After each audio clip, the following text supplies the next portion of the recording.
L'espace, la forêt, l'eau en abondance, transport fluvial et ferroviaire, main-d'œuvre disponible. Au début des années 30, voilà ce que recherchait Thomas Bata, industriel tchèque, visionnaire et moderniste. Embarqué avec son pilote dans un avion aux armes de la compagnie portant son nom, il prospectait des sites pour implanter en France une usine de chaussures. Une usine prenant place dans une composition urbaine globale. Entrepôts, unités de fabrication, services, commerces, lieux de culte, logements collectifs et semi-individuels, toujours habités, et fermes vivrières pour alimenter l'épicerie et la boucherie Bata. Qu'est-il advenu de cette ville rurale tombée du ciel ? Aujourd'hui, Bataville reste une cité éloignée du centre historique de la commune, dans laquelle habitants, élus et entrepreneurs tentent de réinventer une vie et des usages.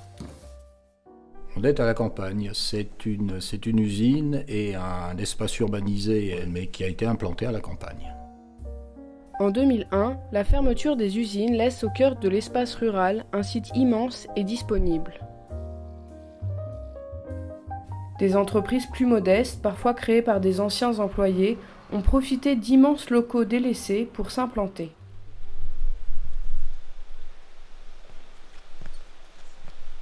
Je suis maire de Mousset depuis 2008.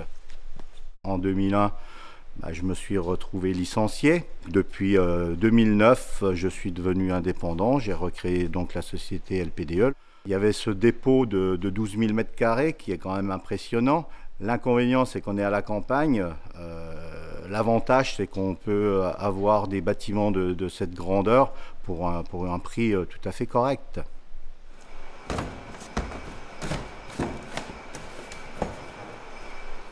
C'est l'ancienne usine Bata.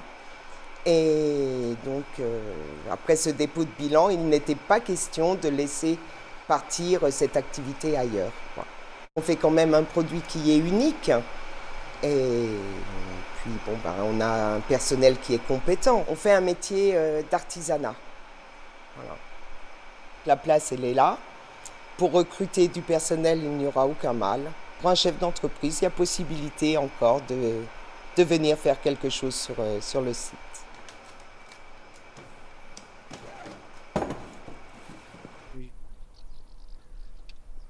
Je viens à pied le matin, gagne temps, gagne d'argent. Non, c'est très bien. Je peux me permettre de marcher un peu sur la route. Il n'y a pas beaucoup de circulation ici. Quand on parle de cité, ça fait un peu peur, mais l'aspect, je pense pas. Non, je pense pas. Justement, ça sort de l'ordinaire, quoi. Je veux dire, des toits plats, de la brique rouge comme ça. Non, enfin, moi, je trouve ça sympa. C'est agréable. La cité est agréable à vivre, oui. C'est tranquille, c'est pas la ville. De mon salon, je vois l'étang. Je vois une prairie, je vois des vaches, je vois, disons que je suis pas embêtée. C'est des maisons qui étaient réservées quand même aux contremaîtres ou aux personnes qui étaient un peu dans la hiérarchie. Nous, on n'aurait pas pu avoir cette maison-là il y a une vingtaine d'années. On s'y plaît. Les loyers, c'est quand même des loyers modérés. Je veux dire, on ne paye pas non plus. Et il n'y a pas de raison que ça continue pas, quoi.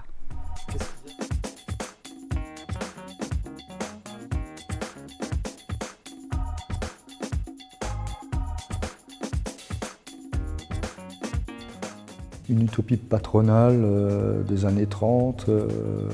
C'est un ovni posé dans la prairie au milieu des vaches et de l'eau. J'ai découvert l'architecture en arrivant, mais elle s'est imposée à moi. Et donc je suis tombé amoureux parce que j'aime les sites industriels, parce que enfant de mineur. En prêtant ses locaux à des artistes et des étudiants en art, Ghislain Gade prouve qu'une seconde vie est possible pour l'ancienne usine dont il affirme la valeur patrimoniale.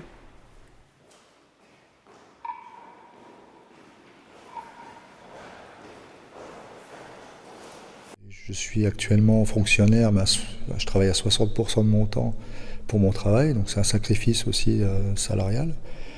Et les 4 jours qui me restent, donc mon week-end et les 2 autres journées, je passe à plein temps à développer ce projet. En voyant ce bâtiment qui est la cantine là-bas, qui était pleine d'eau, ouverte aux 4 vents, je me suis dit c'est pas possible, on ne peut pas laisser un bâtiment comme ça, vu le contexte autour, la nature, la cité également qui est magnifique. C'était le prix d'une maison, donc j'ai revendu une maison pour acheter, etc. Quand j'étais arrivé, oui, bon, c'est le gars un peu fou qui a des gros bâtiments, qui il s'en prend à quelque chose de monstrueux, d'impossible à gérer. Donc après, on affine, on trouve un possible. Donc j'ai continué à cheminer, ensuite avec de l'art contemporain, avec d'autres associations, les élus locaux. Mais bon, ils n'ont pas été tout de suite derrière parce qu'ils pensaient que c'était impossible. C'était pas leur culture. Leur culture, c'est le travail, c'est l'entreprise, c'est fabriquer. Et franchement, c'est vrai que je suis un peu tombé des nues. J'ai dit, mais qu'est-ce qu'il va faire de tout ça? Alors donc, on a échangé, on a sympathisé et autres. Et c'est vrai qu'il a une approche, il a une approche qui a surpris beaucoup de monde. J'avais pas de projet, j'étais tombé amoureux.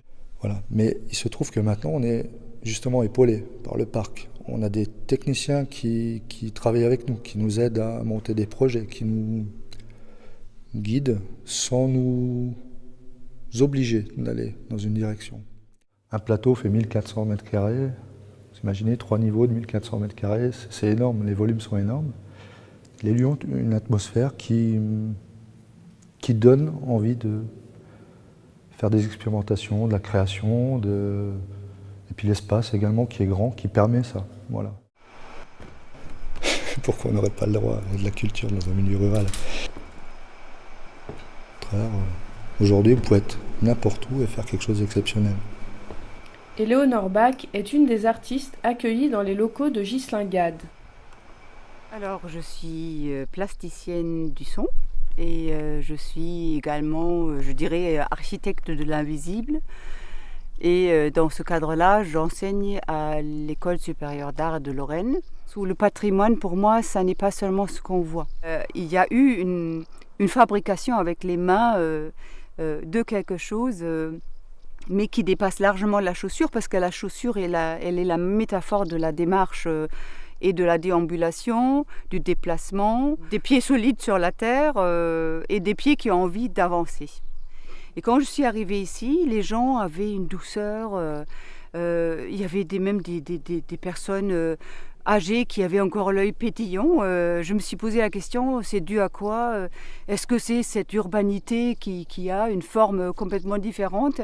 Est-ce que c'est la nature? Je découvre tout ce monde-là, moi. Et je découvre tous les jours un peu plus. Attirer le monde industriel sur le site de Bata, aujourd'hui, c'est peine perdue. Si on pouvait garder encore les entreprises qui sont sur le site avec 80-90 emplois, ce serait raisonnable. Et tous ces gens, ces jeunes, ces nouveaux qui arrivent, qui ne sont pas des batamen ou des batawomen, je veux dire, tous ces jeunes, qu'est-ce qu'ils veulent? C'est qu'il y ait une vie dans le village. Et ça, c'est important qu'on puisse rassembler tout le monde. C'est des gens qui sont doux, ils ne sont pas du tout sur la défensive, ils n'ont pas tout de suite envie de parler de leur malheur. Et au contraire, ils sont plutôt dans une ouverture par rapport à un public qui viendrait d'ailleurs. Ici, quand vous rentrez le soir avec votre torche dans votre chambre de 700 mètres carrés, quand vous vous allongez, la première chose qui vous vient, « oulala, oulala, j'ai peur ». Et finalement, il y a une espèce de paix qui s'installe, comme si on se reconnectait de nouveau. Et ce que j'aime beaucoup, et c'est pour ça que j'aime bien habiter ici, c'est de sentir ces étendues de l'espace qui me permettent de me porter dans le monde. On communique en QR code déjà ici sur Bataville. On est à la pointe. L'espace m'a dragué et j'ai dragué l'espace. Les gens m'ont dragué et j'ai dragué les gens. J'aurais envie de faire beaucoup de choses, mais après, les finances de la commune ne suivent pas toujours. Je pense que les grandes villes sont condamnées. Il y a de quoi faire, je veux dire, c'est agréable, la cité est agréable à vivre, oui. On a encore des belles années devant nous.